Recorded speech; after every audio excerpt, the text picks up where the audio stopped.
Session बुलाया जाए, वो पार्लियामेंट के सेशन में हम बताएंगे।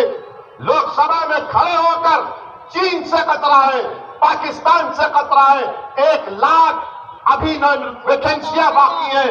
बताइए आप, ये कौन सा काम देश के प्रधानमंत्री कर रहे हैं? सिर के मौत का जवाब वोट से देना है आपको। देंगे आप देंगे जवाब? क्या मैं जाकर उसकी मां से कह दूं कि आप जवाब देने वाले हैं? क्या आप बेरोजगारी को मुद्दा बनाकर वोट देंगे भाजपा के खिलाफ? क्या आप ये जो फौज की पॉलिसी है, जिसमें देश की सुरक्षा को दांव पे लगा दिए भारत के प्रधानमंत्री, क्या आप उसके खिलाफ वोट देंगे? आप याद रखिए, जब आप वोट देंगे, भाजपा को हराएंगे यहां से, तो देश के प्रधानमंत्री को तब मालूम होगा कि अब चाय बेचने की बात अब मैं नहीं कर सकता।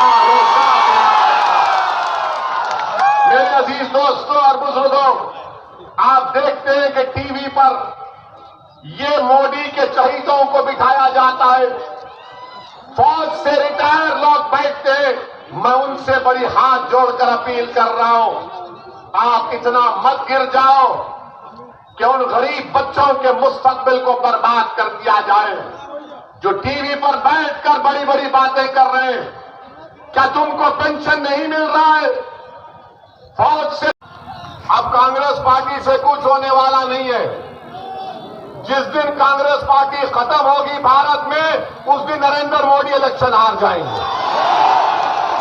अगर कोई भाजपा को, मोदी को जिता रहा है तो उसका नाम कांग्रेस पार्टी है। ये कमजोर हो चुके हैं, इतने कमजोर हो चुके हैं कि इनके लीडर को दिल्ली में ईडी बुलाती है तो 100 लोग दिल्ली में जमा नहीं कर सकते। ये 100 लोग को जमा नहीं कर सकते। और आज हम यहां पर आए तो बड़ी बातें, धमकियां, याद रखो, ये अब छोड़ दो।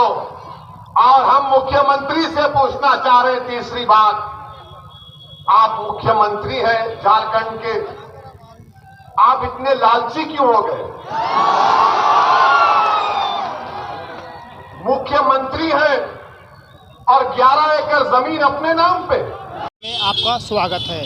जैसा कि मॉडल उपचुनाव को लेकर सरगर्मी तेज है और आज जो असदुद्दीन ओवैसी जो है वो देव कुमार धान के पक्ष में आज एक जनसभा की है, जिसमें देव कुमार धान को वोट देने की अपील की गई। आप देख सकते हैं कि जो भीड़ है वो सभी सभा स्थल से ही आ रहे हैं, यानी कि हजारों की संख्या में जो है वो मॉडल विधानसभा के लोग असदुद्दीन ओवैसी की बात सुनने के लिए आए। हालांकि असदुद्दीन ओवैसी लगभग आधा घंटा तक अपना स्पेस दिए। हम और लोगों से बात कर सकते हैं, क्या सुने, क्या बात? बहुत अच्छा बयान किए ओवैसी साहब जो थे, पूरा अपना मस्त है। बहुत भीड़ भड़ाका है, लाखों की तादाद में भीड़ है लोगों की। क्या सुने जी? जो ओवैसी साहब जो बतलाए, ये झारखंड में की उन्नति करना है हम लोग को। ये जितने भी और बीजेपी लोग हैं और सारे लोग हैं, जितने भी पार्टी के आदमी हैं, सब अपने पेट पालने के लिए ये काम करते हैं, एक दूसरे को लड़ाते हैं, ये दूसरे को अपने पेट भराने के लिए ऐसे करते हैं। ऐसा कुछ बात नहीं है, काम तो ये करेंगे, ये करेंगे करके नहीं करता है लोग, खाली ये दिलासा देता है कि हम कराएंगे, मगर काम नहीं कराते हैं। ये ओवैसी साहब हमको अभी भी बोले कि हम इस काम को बढ़ाएंगे, आप लोग को बढ़ाएंगे, जितना झारखंड के जनता है सबको बढ़ाएंगे, ये बात बोले। झारखंड को बढ़ाएंगे, इसके लिए हमको साथ है। अगर ये हम आप सब साथ देते हैं तो इंशाल्लाह उम्मीद है ये बढ़ा कर रहेंगे। हमका आपका ये काम है कि हम लोग क्या सुना आपने? जो भी बोले बहुत अच्छी बात बोले, जो सब सुने वही। हाँ, जो ये बात बोले बहुत अच्छी बात बोले, और उसी को समर्थन देना है जो कि राज को चलाए और हम आप सुरक्षा रहे। अब जैसा कि देख सकते हैं कि जो संख्या है, जो भीड़ है, हाँ। काफ़ी भारी तादाद में लोग असदुद्दीन ओवैसी को सुनने के लिए आए थे और ये भीड़ जो लगभग हजारों की संख्या में है। और भी लोगों से हम जानने की कोशिश करते हैं।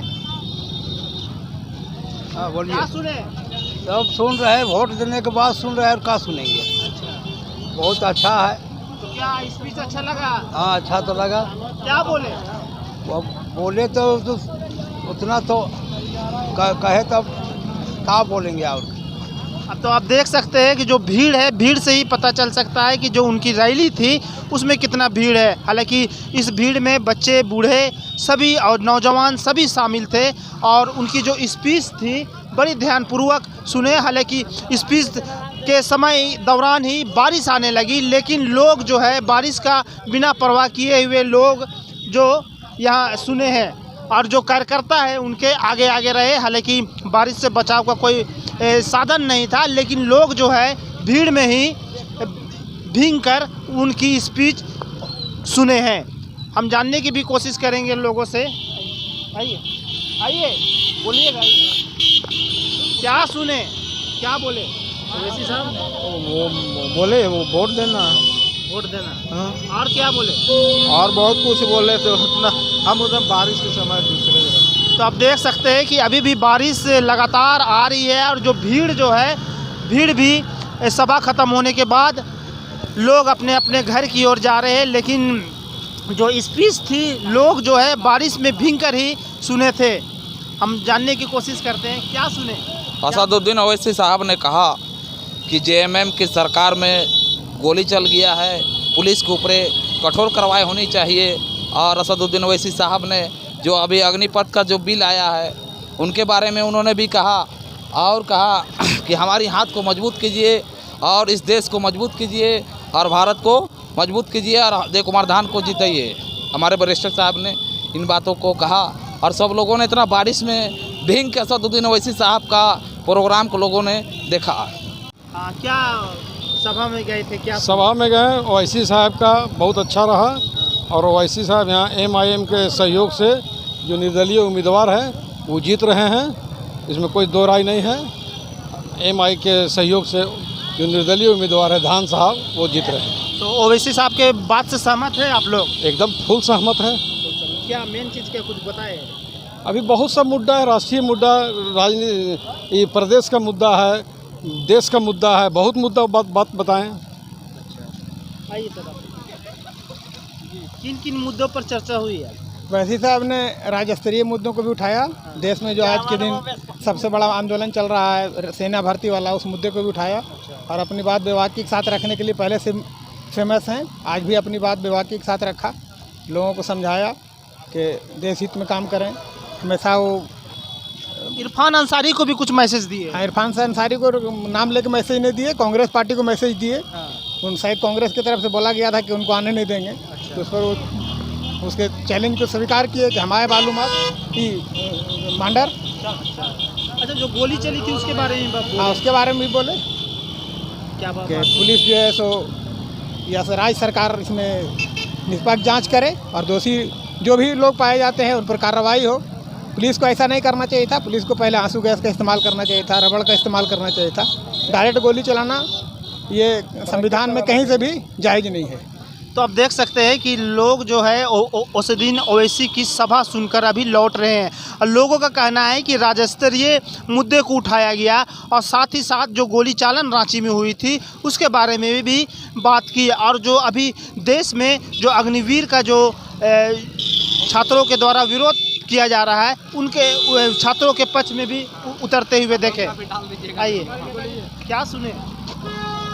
असद साहब यहाँ आए, बहुत ही खुशी की बात है यहाँ के लोगों के लिए और हम लोग चाहते हैं यहाँ जो हमारे कैंडिडेट हैं वो उनको कामयाबी मिले। और बहुत से ख़ास मुद्दों पर उन्होंने बात कही जो यहाँ के अभी मुद्दे चल रहे हैं जो बहुत तूल पर हैं। साथ ही साथ स्टूडेंट जो आर्मी में भर्ती के को लेकर अभी देश में माहौल है उसके उनको लेकर भी असद साहब ने जो कहा बिल्कुल फैक्ट कहा। और यहाँ जनता इस बात को समझे और पहचाने अपने कैंडिडेट को और यहाँ से शुरुआत हो विकास की।